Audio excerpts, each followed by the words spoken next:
let me show you some picture. Is this something new? Is it from Mars or something which you have not been through? What is this? This is just traffic, right? What is traffic? It's basically just congestion. Just congestion. Why is this congestion caused? Even though there is someone controlling the green light at our head, there is congestion. But can we really solve traffic? Can we remove the vehicles from the road? No, right? So let's focus on the next thing in the slide.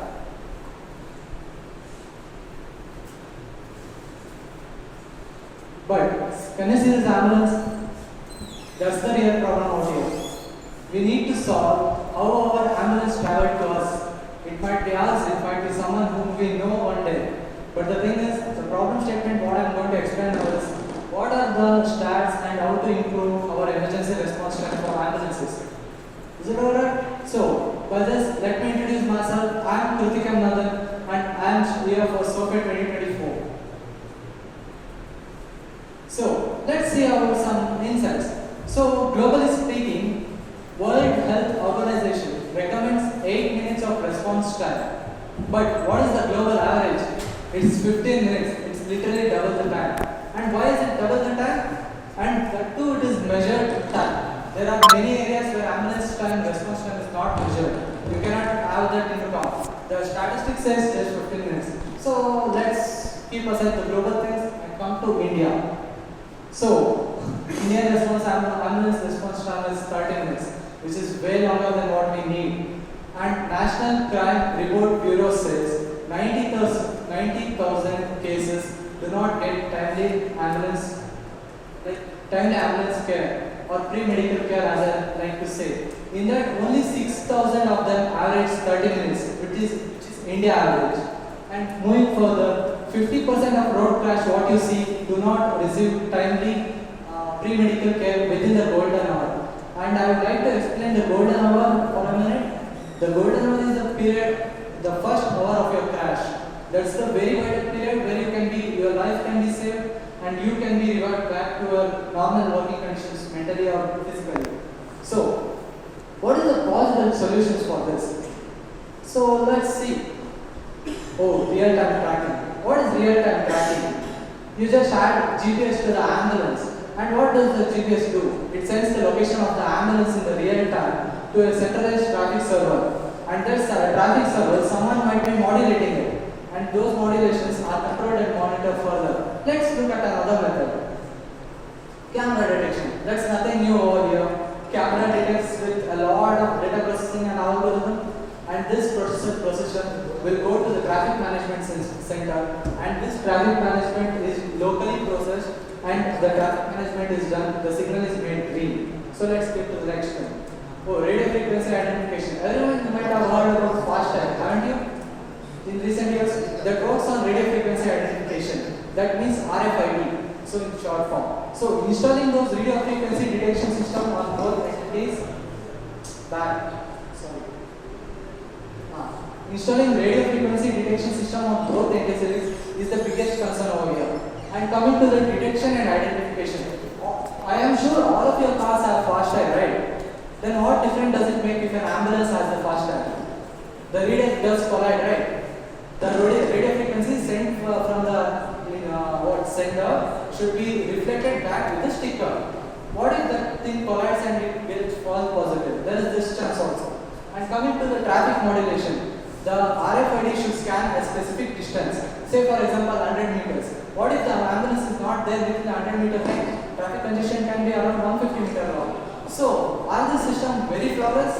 Why aren't they being implemented in the real life? Let's see this. So, coming to the flaws.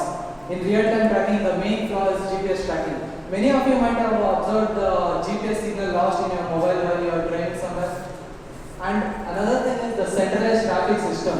The centralized traffic system takes a lot of cost, like high cost measures to set it up and provide accurate service to the people in person there.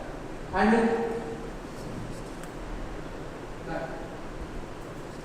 camera detection. The data collection and processing. The IT guys might know how much camera processing takes the algorithms, data, and how it will identify the things. Right? It needs a lot of data, and another reads is the real-time reaction from the system is not there in camera detection. So let's move further. In radio frequency identification, as I said, detection and identification is the major task in radio frequency identification, and the same continues. Like there are many cars out there.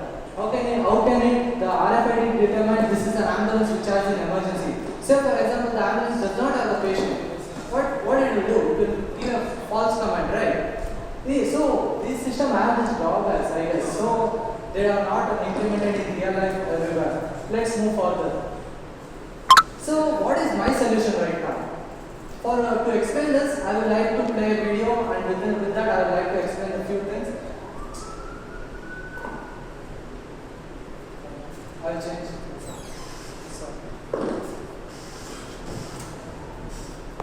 So let there be a 4-gen lane intersection. This is common in everyday life, right? So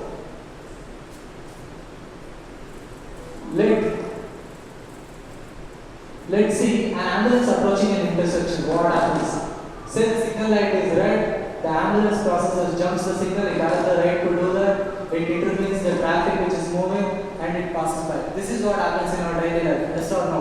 What if there is a car in between the signal? What if the car doesn't move? This happens, right? So what can we use? Can there be a method to tell the signal that there is an ambulance without any physical tracking? Yeah, there is one if you observe closely. Did you hear the siren sound? The siren sound? The same siren sound can be used in a lot of good ways. The siren sound can be detected with the sound detecting sensors, long range sound detecting sensors. Those long range sound detecting sensors send the signal to the traffic light and it makes the signal green. And by making it green, it will be efficient and it will make all the other signals red. So, what are the technical specifications of the system? The technical specification includes installing long range sound sensors which works from 30 decibel to 120 decibel, because 120 decibel is the limit for the sensors right now. And what is the detecting range? The detecting range is 35 meters and it is placed on the lane dividers. Why lane dividers? I will explain in the Q&A if I get a better question. And then it is the data is sent to the local processing unit. In the local processing unit, it is processed and the signal is sent to the signal. Then what is the situations it can handle? It can handle a simple 3-lane Y junction. Next. 3-lane Y junction and a complicated 5-lane junction also efficiently. So what is the next aspect? What if two ambulances approach the same intersection? It can also approach that with a better coding and better data integration and AI/ML. So what are the advantages, real advantages? The main advantages is what are all the pros and cons I said about the last 3 systems. It bypasses all that and it is a very efficient system. The first thing, cost effectiveness. It's very low on maintenance, it does not need any high infrastructure, it does not need any high maintenance and so. And the next thing, versatility. How much versatility is? Can this be same applied to the fire trucks? Yes or no? It's obviously yes. And what is this various applications? Resilience. What if there is rainy season? What if there is snow somewhere? Can the camera detect? No, the camera will be blocked, right? So moving further, we can work in harsh environment. What is the next thing? Simple integration and scalability. Do you really need some cross traffic management sectors or data analyzing sectors or any prompts to activate this? No, it's just simple works on Arduino coding itself.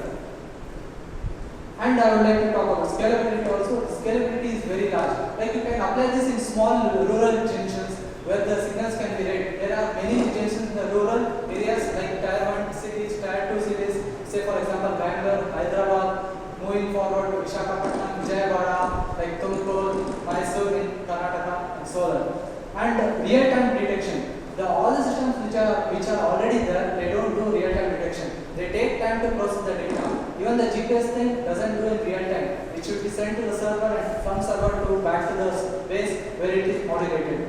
So, and efficiency. It does not require any extra maintenance and it is efficient system. Let's see some real world example, or I would like to say case studies. So, Medellin, Colombia. This system, they have integrated a smart mobility system. It has 80 cameras and 600 traffic lights and a centralized control system. This has reduced the 25% travel times for the ambulance and 15% disease in like decrease in traffic accidents. So next thing I would say Singapore. Singapore is a very high-tech city, as I all might know. It has intelligent transit system and the real-time traffic monitoring system which is used out there uses reducing ambulance transit times by up to 10 minutes per trip, which is very effective way to reach your patient and getting back to the hospital. Next. Birmingham, Alabama. It's in America, and the incident detection system, the real-time traffic data with signal preemption and prioritizing the lane which ambulance has. It has cut the response time by 10 minutes, and these are all the required features. So, optimizing emergency response through traffic integration. So, in other words, I would like to call it as future prospects. So, what are you going to do with the technology in the future? Next. Traffic data collection. Obviously, you would have collected a lot of data about the traffic, how the ambulance come, in what highways the ambulance move, the main roads, the survival roads like the side roads, and the roads which connect to the hospitals mainly. So, data integration you can do by data integration. Next. We can do predictive analysis. We can predict that these many ambulances on an average pass in this road daily. Next. And lane prioritization if required. Like say for example in Bangalore there is Bangalore-Mysore highway. There are a lot of ambulances which go through daily. Maybe there can be a separate ambulance line there. And deep learning integration. As you all might know, the future is AI and ML automation of everything. So with deep learning we can optimize the emergency response time by very much every moment, and our current system is very inefficient for what it should do. So, how to improve the reliability of the sensor system? Are the sensors work exactly 100% all the time? Do they? They have false positives, they have their calibration time, they have their detection frequency time. So, let's see. Optimizing processing algorithms. See, what if, let me give you a situation over here. There is a signal below, and there is a flyover above. What if the ambulance moves in the flyover and the signal prompt is detected? What happens? Doesn't it give a false optimization? So this can be trained in the algorithm and ensure real-time processing and the signal is activated thoroughly. Next. Improving noise filtering. Have you ever observed if there is an ambulance in the traffic signal, everyone keeps honking. They never move but they keep honking. This can create a lot of disturbance, and this can be manually detected or manually filtered, or there are many, what they call it, base filters which we can apply for the system and move forward. Enhanced environmental protection. Like I said, in a rainy weather, it's too much sound out there. How can the sound sensor detect? If you have observed, every ambulance has its own siren frequency, and that frequency, even if it's in very low decibel, the frequency remains the same. We can use that and enhance environmental protection, like from the harshness from the environment. Calibration of the system regularly. Another calibration thing I would like to say is, there is another thing called ambulance with serious patient have an higher frequency siren sound, and an ambulance with low like transporting patient, for example from hospital A to B, they have a medium frequency sound. So it can detect that and calibrate its system like automatically, and we can add that manually also. What is the conclusion right now? Eventually we all are engineers. What we do study engineering for? To help the society, right? To help engineer a better and construct a better society. Let's see. Installation of ambulance siren sensors in traffic signal is a practical life-saving solution, and that can be implemented in cities worldwide. This is an excellent example for me how engineering can bridge the gap between technology and societal needs. Next. And by tracking the ambulance in real time with the help of